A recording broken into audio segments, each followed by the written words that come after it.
আসসালামু আলাইকুম। মুসলিমের প্রথম খণ্ডের ২৫ নম্বর হাদিসটি পড়া হইতেছে। ওবায়দুল্লাহ ইবনে মুআজ রহমতুল্লাহ আলাইহি ইবনে আব্বাস রাদিয়াল্লাহু তাআলা আনহু থেকে বহুবার অনুরূপ ও রিওয়ায়াত বর্ণনা করেছেন।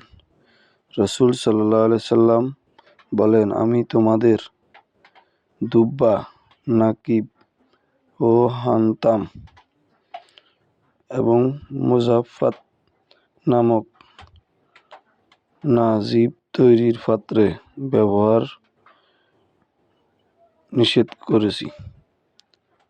ইবনে মুআজ রাদিয়াল্লাহু তাআলা আনহু তার পিতার সূত্রে এই রিওয়ায়াত আরও উল্লেখ করেন যে, ইবনে আব্বাস রাদিয়াল্লাহু তাআলা আনহু বলেন, রাসূল সাল্লাল্লাহু আলাইহি সাল্লাম আব্দুল কায়েস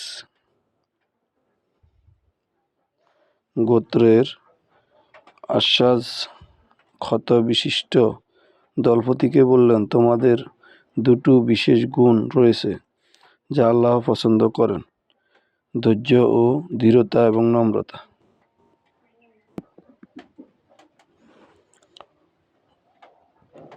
নাজিজ হলো কিশমিশ, খেজুর ইত্যাদি ভিজিয়ে রাখার পাত্র নাম।